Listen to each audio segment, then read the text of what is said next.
All right. Hey there, Bri. How are you today? Doing good. How about yourself? I'm so good. I'm very excited today to talk with you. I know that you are from Pivotal Solutions, and we are going to talk today about onboarding and like the 90-day process and a lot of the beginning processes, especially with hiring somebody that doesn't have dental experience. I think that some offices are they're missing out on a lot of people because they want somebody with dental experience when really a lot of times they just have to have the right attitude for our practice, and a good customer service background is a lot of times all that they need. So I'm Right. super excited to start this conversation today. All right, well, let's get started. Perfect. So I know, like, I can obviously speak to the recruiting part of it, and maybe I'll make another video just with talking about the recruiting portion of hiring somebody and how to hire somebody, because it is a bit of a different process. Somebody without dental experience versus somebody with dental experience. So I will do that. I'll make another video about that. But when you have them all hired, what kind of things do you see? Do you implement on your 90-day checklist? Well, I do like to create a 90-day checklist for each employee and customize that to the position for the job duties and responsibilities that they have. Most importantly, I'd like to make team members, either with or without dental experience, know that they're stepping in and they'll be valued. I want them to know that no matter what role they have in the practice, that it's important. No matter what your position or responsibilities is, they matter. They're in place for a reason. So I do like to refer to that 90-day window of time as an orientation and training period. I'm not too much of a fan of the probationary term, even though that ultimately is what it is. So starting off with team members that are not coming to you with that dental background, the organization to streamline that process of onboarding them is a game changer. I highly recommend taking a few minutes to get organized, because you may be faced again with needing to refill the position. Maybe you're growing and expanding. Maybe that person has served the practice very well and they're being promoted, and you have to again revisit these topics and responsibilities with other employees. So do the work on the front end and duplicate that plan so that way it's always a resource to you. So I highly recommend taking the time now to get organized because it will save you time again in the future. So basically creating that orientation and training to-do list, it's really everything that you can think of that has to do with the functions of that job. What are these core responsibilities or tasks that they'll be faced with in that initial 90 days?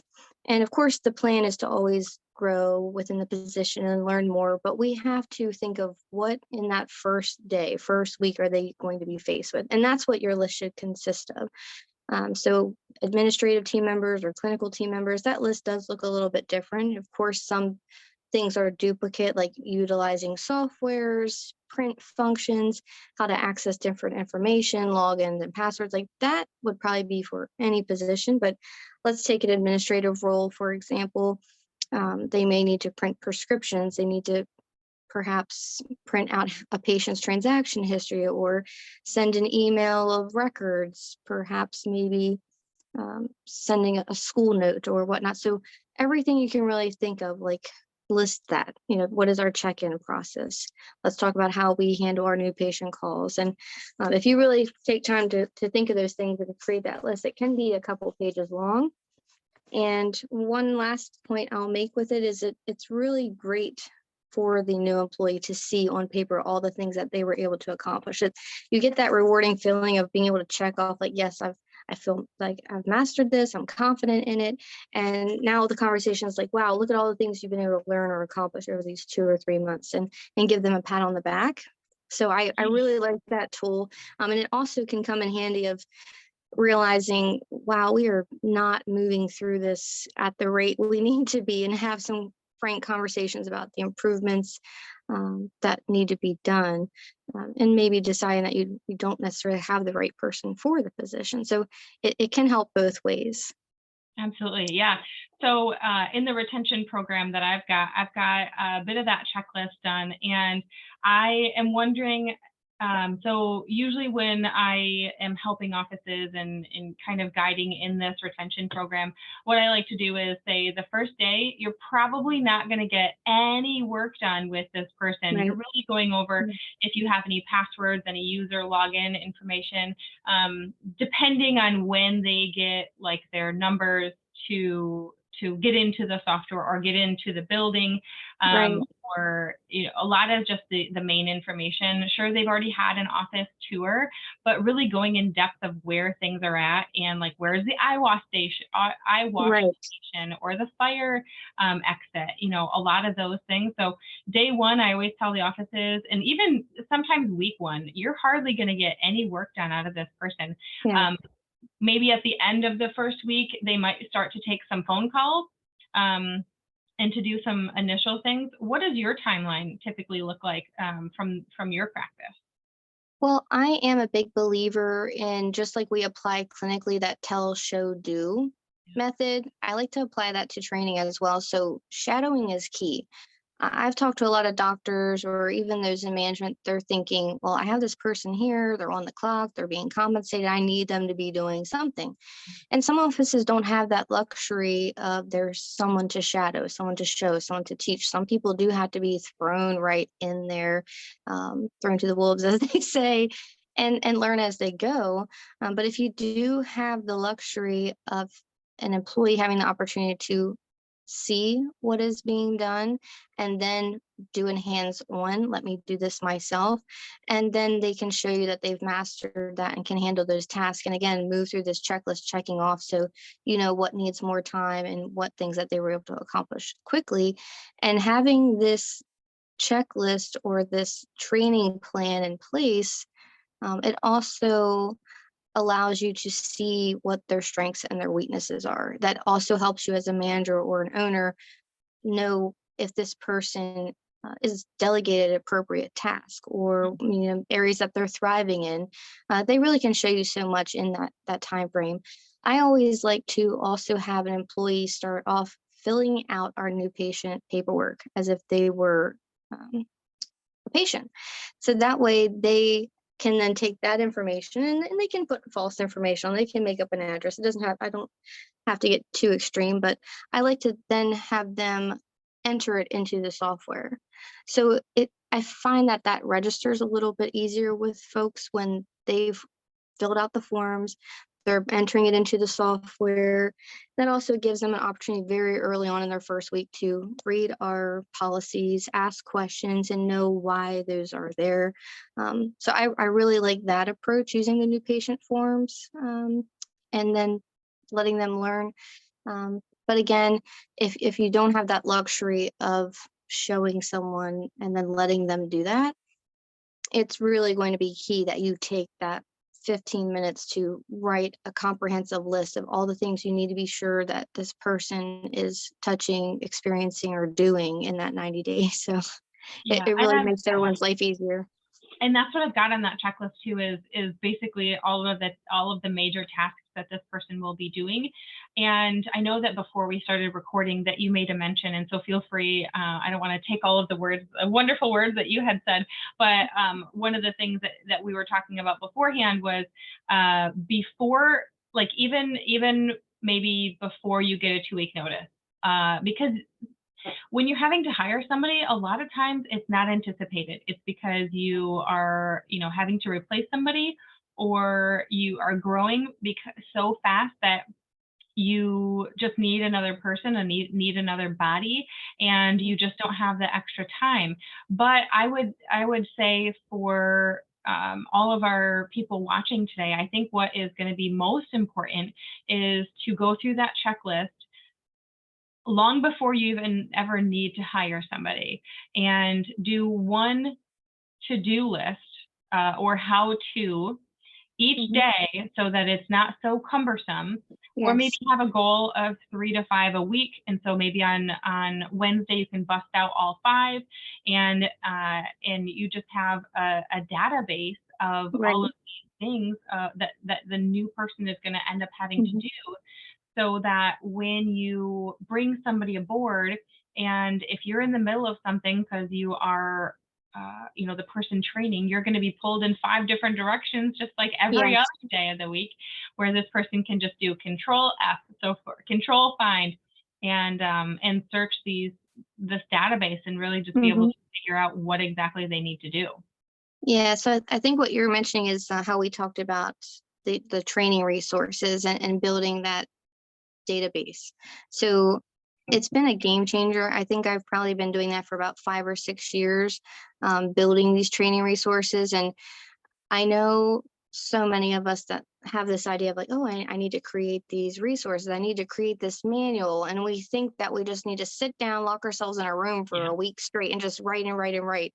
But really, it's build it as it's coming to you. Like if your employee has a question, say, oh, well, let me show you and write this down because it really adds maybe 1 to 2 more minutes in your conversation of like, let's open a Word document and type this as I'm showing you. You can put screenshots and draw arrows and really have a resource built for this person of like, look, I've told you and I've showed you how to do it. And now you have a reference that you can go back to. And it's been a game changer. And you want to go into your computer, maybe your server, you can add files that are going to be backed up nightly. So as you're building this, there's not any risk of it being lost. I can get a little old fashioned. I love a good old paper and pen. So Hmm. I do have actual manual books so people can grab them and refer to them. But it all is actually digital. There's the master copies because, softwares change, methods change, your processes change. So having that digital document that you can edit and then save that again, it does make a big difference. So that comes into play big time when you're talking about bringing in employees that don't necessarily have dental experience. So for them to be able to see that there are tools for them to learn and grow, and confidence is key. So if they can't gain confidence quickly in that 90-day period of like, hey, I can learn this, I can do this, or hey, this is organized and giving me what I need to be able to do this job successfully. Because I am a firm believer that good employees, like responsibility. They like knowing what they need to do next. There's a lot of people or employees that get frustrated when they're like, well, my manager told me to do this. I've done it, but now what do I do? They're kind of tapping their fingers on the desk and wondering. So daily checklist of like morning, afternoon, and end of day tasks so they can be referencing those core responsibilities throughout the day of like, okay, where do I move to next? That also takes a lot off of management and owners, to have to constantly be stepping in and saying, oh, you finished that, we'll do this. Or Hmm. so having the organization, having the delegation is key. And also, believe it or not, the employees will appreciate it. And that will probably create an environment that they know they can learn and they can adapt, and that there's room to grow. A lot of people want to grow in their Hmm. positions and then ultimately cross training, and so it's very beneficial. I love the training resources and then having even treatment processes built into that. So if my administrative team members that don't have dental backgrounds, now they can access this treatment process of, we delivered this denture, they have a sore spot, what do I do? So instead of putting it on hold and turning to their veteran team members and asking 100 questions a day, now they can refer to their treatment process folder, say, oh, we delivered it, it's been less than 3 weeks, this is normal, let me schedule them the no cost adjustment or post-op, rather than again interrupting your other team members' day. And I'm not saying don't expect your employees to have questions. I'm not saying don't expect your employees to not have to interrupt their team members. That will happen. But as you're noticing frequently asked questions or um, any conversations that you're having, as you're speaking it, as you're teaching it, write it down, document it, because that will actually build that. And a lot of businesses, companies, organizations, they refer to that as a knowledge base. Um, so people may have heard of this before. I know there's companies out there that offer softwares and things that kind of encompass this ability to create it for your business. But honestly, it's not, you don't have to make it overly complicated. We all Right. have Google documents, we all have Word documents. Start somewhere and don't think it's impossible. Yeah. And, you know, for my business, for my team members, I actually have, we have a lot of videos that are on YouTube unlisted, thousands of them in total. Yes. And so Fantastic tool. Great. yeah. And people think that it's so much scarier than what it really is. You just get on Zoom, you share the screen on Zoom, you record it, you upload it unlisted on YouTube, and you literally are walking somebody through how to do anything and everything. They have the ability to pause, and you're not taking up the person's time next Hmm. to you when you have already maybe been shown and you're just having to remember. Um, you know, I think that that is wonderful. One of the other things that I really like in the retention program that I have too is that this checklist also says, you know, um, these are the things that you've done the first week, in the first month, and maybe the second month, and also when to check in with people because, you know, I Hmm. think it's very important to also schedule those times in as if it's a Yes. patient because a lot of times it's just like, okay, well, at the end of the day, I will talk to you. Well, I think Hmm. we both know that sometimes the end of the day is not the same time for every team member and it gets Yeah. forgotten. And I think when somebody gets forgotten, they feel forgotten and they don't feel like they're part of the team. And that is ultimately one of the big reasons why there's attrition too within team Yes. members is that they just don't feel like they are cared for. And I'm sure that they Yes. are. They just, the Yeah. office is just really busy. Yeah. The value that they feel forgotten about, that definitely plays a huge part in people choosing to exit. Um, there's definitely so much I could probably say on that. And I know you were mentioning about timelines, but you're nailing it right on the head when you say make time to meet with these people, make time to document what needs to be improved, what's working, what's not working. So I like to do something I refer to as CI meetings. And I have found that people respond better when you're meeting with them one on one, talking Mhm. about again, what's working, what's not working, setting professional goals with them. Not always in a team setting, Right. people open up, share, or whatnot. So I have found it to be much more productive and a better use of time to meet with people individually. As you're mentioning, some people do require meeting more frequently. Some Mhm. people are fine to meet yearly, but these CI meetings, they're designed to be at least each every 3 months. Mhm. So CI basically stands for continuous improvement. So I want to meet with the employee and help them continuously improve. This is what you've mastered. This is the goals for your learning goal for what's next, and it really is effective. And then, like you're saying, you have to do what you're promising. If you say this is working, this is not working, these are your goals. Let's again get together for your next continuous improvement meeting in 2 months and check in and see how you feel you're doing with this and measure it. It just is so much more of a productive way to get your team members motivated, and it works well. Yeah. And, you know, that checklist I think is also really, really beneficial because sometimes when you get into an office and you're just learning and learning and learning, you're like, okay, well, what have I learned? Well, I know how Yeah. to answer the phone, I know how to take the payment, but really, I mean, you can go on and on about the things that you remember top of mind, but when you actually look into what you have learned, you may verbally think of 10 things that you've learned, but on the checklist, you may have 100 things on your Yeah. checklist at the end of your 90 days. And, you know, where is your progress compared to other Hmm. people? Some people might take a little bit more time, but their quality might be better than somebody who has, you know, 100 things checked Hmm. off at their 90 days, where someone maybe only Yeah. has, you know, 50 things checked off on their 90 days, but the 50 things is perfect every single time and they never have to revisit it. Really, you know, just depending on your office, your situation, those could be equal players in your practice. Yes. It's somewhat like without it, it's like training blind.